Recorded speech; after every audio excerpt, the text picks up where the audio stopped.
حج committee فلانی چیز کی کمیٹی، ایک لفظ یاد ہو گیا، کرنا کرانا کچھ نہیں۔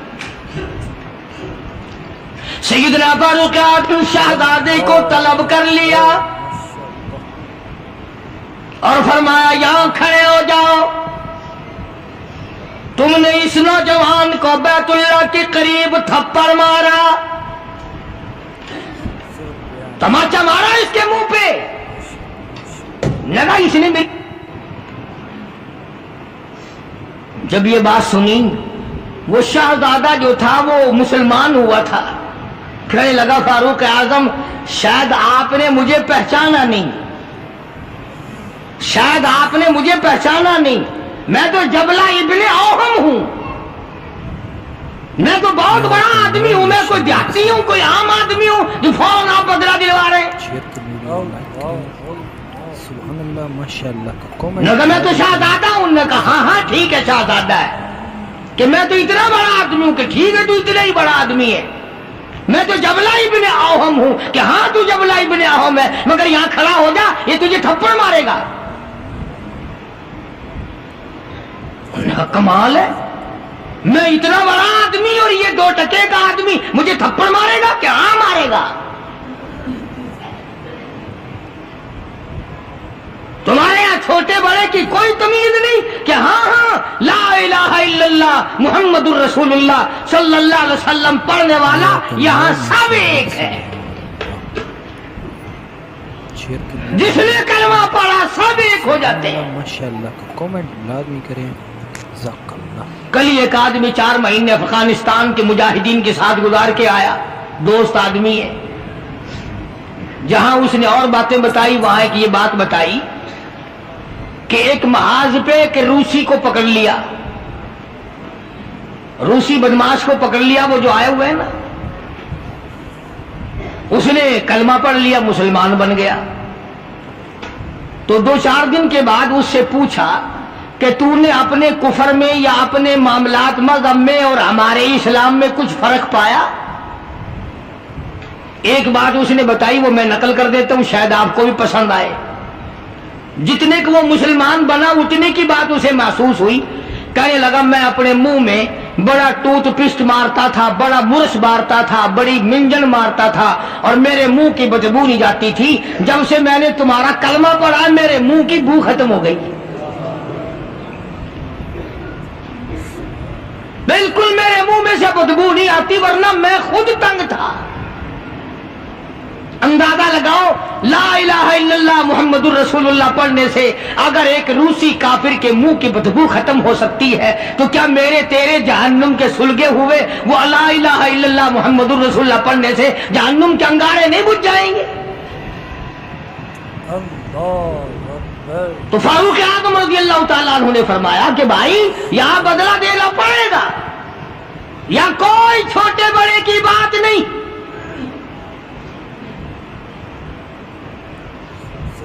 چنانچہ فاروق اعظم رضی اللہ تعالیٰ عنہ کی عدالت سے گھبرایا، اور اس بات سے وہ گھبرایا کہ یہاں اتنا عدل، اتنا انصاف، کسی کا کوئی لحاظ نہیں، سب کے لیے ایک قانون اور ایک مساوی حقوق، اور سب کے لیے ایک سا درجہ رکھا ہوا ہے۔ چنانچہ مرتد تو ہو گیا، کافر دوبارہ ہو گیا، مرتد ہو گیا، اور اس بات کو پسند نہ کیا کہ شہزادہ بادشاہ کا بیٹا ایک دیہاتی کے ہاتھ سے تھپڑ کھائے اور بدلہ دے۔ تو سیدنا فاروق اعظم رضی اللہ تعالی عنہ نے یہ ثابت کر دیا کہ مسلمان بادشاہ کے سامنے، مسلمان عدالت کے سامنے تمام چھوٹے بڑے امیر غریب ایک ہیں، یہاں کسی کی چھوٹے بڑے کی رسائی نہیں ہونی چاہیے۔ بلکہ عہد فاروقی نے اس قسم کی مثالیں قائم کی، اس قسم کی مثالیں قائم کی، جنگ میں جہاد میں رشتہ دار سامنے آ گئے۔ فاروق اعظم رضی اللہ تعالیٰ عنہ کو خود نبی کریم صلی اللہ علیہ وسلم نے دیکھا کہ سگا ماموں ہے اور اس کو نیچے ڈال رکھا ہے اور پیر کے نیچے پیر دبایا ہوا ہے اور ایک ہاتھ میں پیر پکڑ کے اپنے ماموں کو بیچ سے پھاڑ رہے ہیں، فاروق اعظم بیچ سے چیر رہے ہیں۔ تو نگاہ پڑی محمد کریم صلی اللہ علیہ وسلم کی، فرمایا اے عمر یہ تو تیرا ماموں ہے۔ عرض کی آقا جب تک آپ سے نہیں جڑی تھی یہ سب مامے نانے تھے، اور جب آپ سے جڑ گئی اب تو یہی دین ہے، یہی دنیا ہے، جو تیرا ہے وہ میرا ہے، جو تیرا نہیں وہ میرا نہیں۔ وہ اپنا رشتہ دار ہی نہیں جو تیرے دروازے کی غلامی نہیں کرتا۔ عرض یہ کرنا چاہتا ہوں کہ ہم لوگ اپنے آپ کو جنت کے وارث بنائے پھرتے ہیں، جنت کے ٹھیکیدار بنے پھرتے ہیں، نماز کی پابندی ہم نہیں کرتے، قرآن کریم کی تلاوت کو ذوق شوق سے ہمارے یہاں نہیں رواج۔ میں تو دیکھتا نہیں کہ کوئی عورت دن میں منہ بناتی ہو کہ آج ہمارے گھر میں کسی نے تلاوت نہیں کی، ہمارے گھر میں آج لعنت برسی ہوگی رحمت کے بجائے۔ پورے سال میں اگر گھر میں قرآن کی تلاوت نہ ہو، عورت کو افسوس نہیں، مرد کو افسوس نہیں، بڈھی مائی نہیں افسوس کرتی، کوئی چھوکری افسوس نہیں کرتی کہ ہمارے پورے گھر میں قرآن پڑھنے والا ایک بھی نہیں، اور یہ آج نہیں پڑھا گیا۔ کیوں نہیں پڑھا گیا؟ نماز کی طرف سے کوئی افسوس نہیں کرتا۔ ظلم و زیادتی کر کے گھروں میں کتنا ہی لا کے دے دو، کوئی یوں کہنے کو تیار نہیں کہ تمہیں یہ ملا کیسے ہے، تم نے یہ حاصل کیسے کیا ہے۔ عرض کرنے کا مقصد میرا یہ تھا، بے شک نماز روک دیتی ہے بے حیائی اور بری باتوں سے، مگر وہ بھی نماز ہونا، نہ ہم نماز دل سے پڑھتے ہیں، نہ زکوٰۃ صحیح معنوں میں ادا کرتے ہیں، اور ان سب کی روح اور جڑ جو ہے وہ ہے انصاف مہیا کرنا۔ قتل کے بدلے قتل ہو، چور کا ہاتھ کٹے، شرابی کو کوڑے لگیں۔ ہم تو اخبار میں سن لیتے ہیں کہ فلاں جگہ شراب کی بھٹی پکڑی گئی، فلاں جگہ شراب پیتے ہوئے پکڑ لیے، مگر یہ کانوں نے آج تک سنا ہی نہیں کہ اس کی وجہ سے کوڑے لگے۔ زنا کی سزا ملی، شراب کی سزا ملی، چور کو فلاں سزا ملی، وہ ہم نہیں سن پاتے۔ اندر ہی اندر افسر لوگ جو گھپلا مچاتے ہیں وہ تمام کے تمام معاملات کو اڑا کے رکھ دیتے ہیں،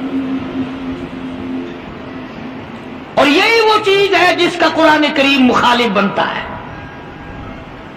قرآن کریم نے للکار کی آواز دی، فرمایا بڑے بڑے لوگ جب ہیرا پھیری کیا کرتے تھے، وَمَن لَّمْ يَحْكُم بِمَا أَنزَلَ اللَّهُ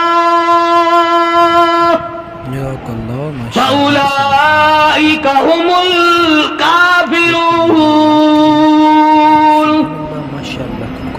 یہ وہ لوگ ہیں جنہوں نے اللہ کے نازل کردہ کام کے خلاف فیصلے کیے، تمام خلاف اس کی عدالتیں قائم کی، پرواہ نہ کی، سوچا تک نہیں۔ کہیں فرمایا وَمَن لَّمْ يَحْكُم بِمَا أَنزَلَ اللَّهُ فَأُولَٰئِكَ هُمُ الْفَاسِقُونَ۔ قرآن کہتا ہے جو لوگ میرے قرآن کے خلاف بیٹھ کر فیصلہ کرتے ہیں، اللہ کہتا ہے یہ فاسق ہیں، یہ فاجر ہیں، یہ بدکار لوگ ہیں۔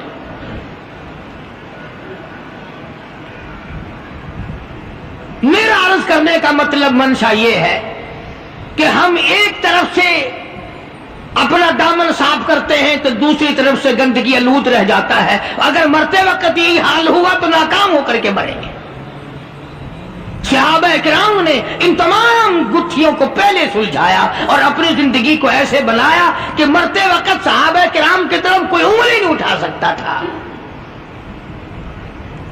حقوق العباد کے بارے میں بھی، حقوق اللہ کے بارے میں بھی کوئی چیز ان کو پیچھے نہ رکھ سکی۔ میں یہ نہیں کہتا کہ وہ معصوم عن الگناہ تھے، گناہوں سے پاک تھے۔ ایک مثال پیش کر دوں، گناہ بھی ہوا تو کیسے ہوا؟ صحابہ کرام میں سے اگر گناہ بھی ہوا تو اس کا کیا طریقہ کار اختیار کیا؟ ایک عورت ہے، اس کو کسی نے شراب پلا کر اس سے بدکاری کی، اسے حمل رہ گیا، پیٹ رہ گیا۔ مسجد میں بیٹھے ہو، خدا کا واسطہ دے کر کہتا ہوں ذرا سوچنا، جب عقل آئی، ہوش آیا، دیکھی کسی نے نہیں، مخبری کسی نے نہیں کی، اطلاع کسی نے نہیں دی، خود چل کر آئی دربار رسالت حضرت محمد الرسول اللہ صلی اللہ تعالی وسلم کے دربار میں، اور آ کے عرض کرتی ہے یا رسول اللہ انی قد ہلکت طاہرنی، کالی کملی والے مجھے پاک کر دے، مجھ پہ اسلام کی حد جاری کر، میں ہلاک ہو گئی، میں برباد ہو گئی، گناہ کر بیٹھی۔ کتنا خوف ہے اللہ کا، کتنا ڈر ہے اللہ کی عدالت کا۔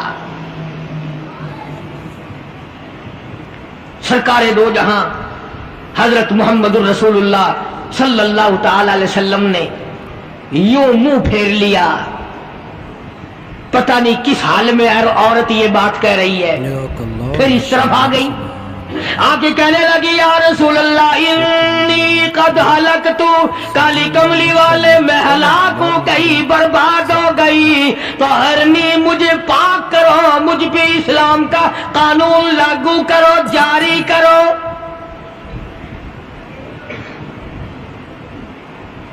آپ نے فرمایا کچھ پی کے تو نہیں آئی اس وقت؟ کہتی ہے نہیں۔ کوئی نشہ تو نہیں؟ کہ نہیں۔ کسی نے تجھے یوں ہی برنگیختہ تو نہیں کر دیا؟ کہتی ہے نہیں۔ کہنے لگی مجھے حمل بھی ہے۔ فرمایا اچھا اب حد نہیں تجھ پہ جاری کی جا سکتی، گناہ تو نے کیا، بچے نے تھوڑا ہی کیا، وہ بھی تو ساتھ مرے گا، اس کا جواب عدالت خداوندی میں کون دے گا؟ چلی گئی، بچہ پیدا ہوا، پھر بھی حضور کریم صلی اللہ علیہ وسلم نے اس کے پیچھے کوئی دائی لگا کے نہیں رکھی کہ جب بچہ پیدا ہو پتہ دینا، اس کو فوراً حد جاری کریں گے۔ بچہ پیدا ہو گیا، پھر خود ہی جھولی میں اٹھا کے لے آئی کالی کملی والے۔ اب مجھے بڑا ڈر لگتا کبھی میری یوں ہی موت آ جائے اور قیامت کے دن مجھے عذاب اٹھانا پڑے۔ انی قد ہلکت، میں ہلاک ہو گئی، گناہ کر بیٹھی، مجھ پہ حد جاری کرو۔ فرمایا اس بچے کو دودھ کون پلائے گا؟ لے جا اسے، جب یہ دودھ چھوڑ دے گا پھر تجھ پہ حد جاری کریں گے۔ پھر چلی گئی، 2-4-6 مہینے کے بعد بچے کے ہاتھ میں اندازہ لگا، صحابہ کرام کا خوف خدا دیکھ، سرکار مدینہ صلی اللہ علیہ وسلم کے غلاموں کا تقویٰ دیکھ، پرہیزگاری دیکھ، ان کا دنیا میں گزران دیکھ۔ 2-4 مہینے کے بچے کے ہاتھ میں ٹکڑا دے کر اور لا کے حضور کی خدمت میں بٹھا دیا اور ہاتھ جوڑ کے کہنے لگی کالی کملی والے آج واپس نہیں جاؤں گی، اب تو یہ روٹی کھانے لگا ہے، یہ میرے منحوس قدم اللہ کی پاک زمین پہ نہیں پڑنے چاہیے۔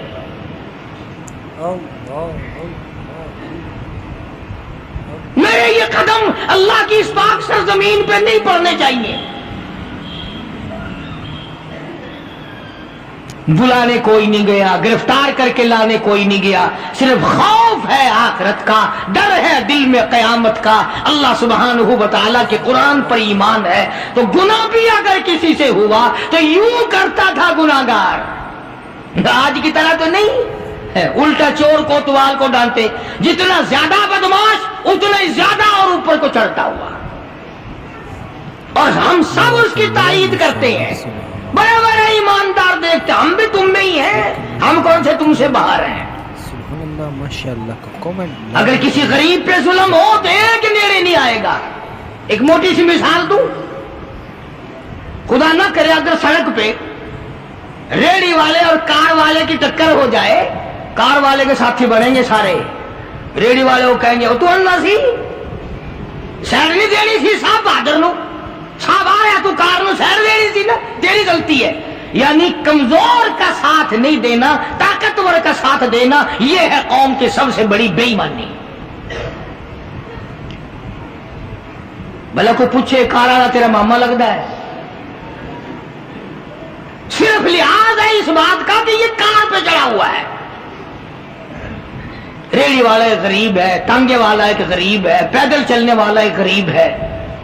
اسی طرح ہر سطح پہ دیکھ لو،